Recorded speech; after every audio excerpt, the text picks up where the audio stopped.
तर आमच्या मोऱ्या फ्लावर डेकोरेशनच्या नवीन गोदामच्या उद्घाटनानिमित्त आयोजित वास्तुपूजन हा केवळ धार्मिक विधी न राहता तो एक सकारात्मक, मानसिक आणि पर्यावरणीय दृष्ट्या उपयुक्त उपक्रम ठरला। कार्यक्रमाची सुरुवात मंडप उभारणी, सजावट, जेवणाची तयारी आणि हवन सामुग्रीची पूर्वतयारी याने झाली। ही संपूर्ण तयारी केवळ आयोजनाचा भाग नव्हे तर स्वच्छता, नियोजन आणि कार्यशिस्त यांचे उत्तम उदाहरण ठरली। त्यानंतर पाहुण्यांचे आगमन आणि सर्वांच्या उपस्थितीत हवन पार पडले। हवनामध्ये वापरले जाणारे तूप, वनस्पती, औषधी आणि लाकूड आणि हवन सामुग्री यांच्या ज्वलनामुळे वातावरणातील जंतू, दुर्गंधी आणि सूक्ष्मजीव कमी होण्यास मदत होते।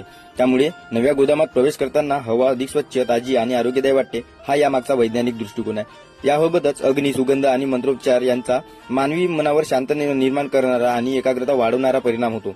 नवीन ठिकाणी काम सुरू करताना मानसिक स्थैर्य, आत्मविश्वास आणि सकारात्मकता निर्माण होणे हे व्यवसायाच्या दृष्टीने अत्यंत महत्त्वाचे असते।